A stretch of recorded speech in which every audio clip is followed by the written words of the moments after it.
Srivastava from mathematics farm. आज हम लोग क्या पढ़ेंगे? आज हम लोग class 6 chapter 3 that is playing with numbers में एक्सरसाइज 3.7 का क्वेश्चन नंबर 3 सॉल्व करेंगे। क्या है क्वेश्चन नंबर 3?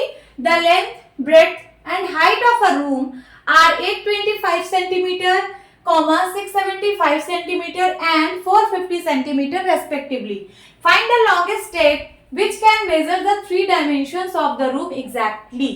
देखिए यहाँ पे एक वर्ड आया है लॉन्गेस्ट। ये है लॉन्गेस्ट स्टेप। लॉन्गेस्ट का मतलब ग्रेटेस्ट, ग्रेटेस्ट का मतलब हाईएस्ट, है ना। मतलब आपको एचसीएफ फाइंड आउट करना है, हाईएस्ट कॉमन फैक्टर। यहाँ पे लॉन्गेस्ट वर्ड लॉन्गेस्ट या फिर मैक्सिमम, इसका मतलब बड़े से ही है तो मींस हाईएस्ट। तो highest common factor find out करना है, पता चल चुका है। अब क्वेश्चन का मतलब समझते हैं। देखिए the length, breadth and height of a room. एक रूम है, उसकी लेंथ है 825 सेंटीमीटर और उस रूम की जो ब्रेड्थ है वो 675 सेंटीमीटर है और जो हाइट है रूम की वो 450 सेंटीमीटर है।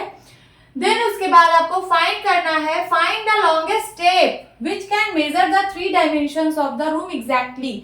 आपको लॉन्गेस्ट स्टेप फाइंड आउट करना है कि जिससे कि ये जो डायमेंशंस है वो एग्जैक्टली उससे मेजर कर सके, exact number of times measure कर सके।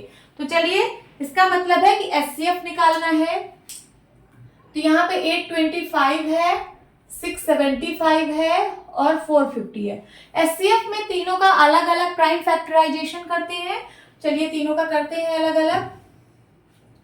ये 3 से पहले कटेगा क्योंकि इन सब का डिजिट अगर ऐड करेंगे तो 8 2 10 10 5 15 15 3 का मल्टीपल है, इसका मतलब ये नंबर 3 से कट जाएगा। तो 3 2 जा 6, कैरी आया 2, बन गया 22, 3 7 जा 21, कैरी आया 1, बन गया 15, 3 5 जा 15। अब ये देखिए 7 5 12 12 2 14। अब 3 से नहीं कटेगा, अब 5 से कटेगा क्योंकि इसके वंस प्लेस पे 5 है तो ये 5 से कटेगा। अब 5 5 जा 25, कैरी आया 2, बन गया 25, 5 5 जा 25। ये भी 5 से कटेगा, 5 1 जा 5, 5 1 जा 5, देन 11 से 11 1 जा 11। 675 देखिए 7 5 12 12 6 18, पहले 3 से कट रहा है। 3 2 जा 6, 3 2 जा 6, कैरी आया 1, बन गया 15, 3 5 जा 15। अब ये 5 से कटेगा क्योंकि इसके वंस प्लेस पर 5 है। 5 4 जा 20, कैरी आया 2, बन गया 25, 5 5 जा 25। फिर से ये बताइए 5 4 9, तो इसका मतलब ये भी 3 से कट रहा था। 5 5 5 2 7 7 2 9। सबसे पहले ये 3 से कट रहा है तो पहले 3 से काटिए क्योंकि हम छोटे से बड़े प्राइम फैक्टर से काटते हैं। पहले 3 से पहले जितना कट पाए काट लीजिए, उसके बाद फिर उससे बड़े 5 से काटेंगे। तो अभी ये 3 से कट रहा है क्योंकि इसके डिजिट्स का सम करिए 5 2 7 7 2 9। 9 जो है 3 का मल्टीपल है, इसका मतलब ये 3 से ये नंबर कट जाएगा। तो 3 7 जा 21, कैरी आया 1, बन गया 15, 3 5 जा 15। ओके, अब 7 5 12 12 जो है वो 3 का मल्टीपल है, इसका मतलब ये भी नंबर 3 से कट जाएगा। चलिए काटते हैं। 3 2 जा 6, कैरी आया 1, 3 5 जा 15। अब 25 3 से नहीं कटेगा क्योंकि इसके डिजिट्स का सम 5 2 7, 7 3 का मल्टीपल नहीं है। अब हम 5 से काटेंगे इसको। 5 5 जा 25, देन 5 1 जा 5। ओके, अब 450 का प्राइम फैक्टराइजेशन करते हैं। सबसे पहले सबसे स्मॉल प्राइम फैक्टर से काटना स्टार्ट करते हैं। तो स्मॉल में 2 है, सबसे पहले अगर 2 से कट रहा हो तो 2 से काटिए। 2 से कटेगा क्योंकि इसके वंस प्लेस पर 0 है। तो 2 2 जा 4, 2 2 जा 4, कैरी आया 1, बन गया 10, 2 5 जा 10। फिर से 225 आ गया, इसके डिजिट्स का सम 5 2 7 7 2 9। 9 जो है वो 3 का मल्टीपल है, इसका मतलब ये नंबर 3 से कट जाएगा। तो 3 7 जा 21, कैरी आया 1, बन गया 15, 3 5 जा 15। 7 5 12, इसके डिजिट्स का सम जो है वो 3 का मल्टीपल है, 12 आ रहा है, 3 का मल्टीपल है, तो ये नंबर 3 से कटेगा। 3 2 जा 6, कैरी आया 1, बन गया 15, 3 5 जा 15। अब 25 5 से कटेगा, देन 5 1 जा 5। अब चलिए सबका फैक्टर इसके सामने लिख दीजिए, जो जो इसका प्राइम फैक्टर आया है मल्टीप्लाई में। 3 इंटू 5 इंटू 5 इंटू 11। 675 का क्या क्या फैक्टर आया prime factor? 3 into 3 into 3 into 5 into 5। Then 450 का क्या क्या प्राइम फैक्टर आया? 2 इंटू 3 इंटू 3 इंटू 5 इंटू 5। आपको एचसीएफ फाइंड आउट करना है, तो एचसीएफ ऑफ 825, 675 एंड 450। ठीक है, आपको इन तीनों का एचसीएफ फाइंड आउट करना है। क्या आया जो इन तीनों में कॉमन हो? कॉमन क्या है?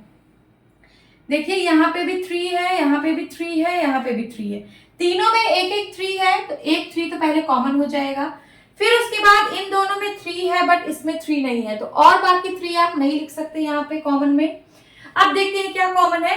एक 5 यहाँ मिल रहा है, एक 5 यहाँ और एक 5 यहाँ, तीनों में 5 है, तो एक 5 यहाँ पे लिख लेते हैं। फिर उसके बाद ये वाला 5, ये वाला 5, ये वाला 5, फिर से तीनों में एक बार और 5 मिल रहा है, तो एक बार और 5 लिखेंगे।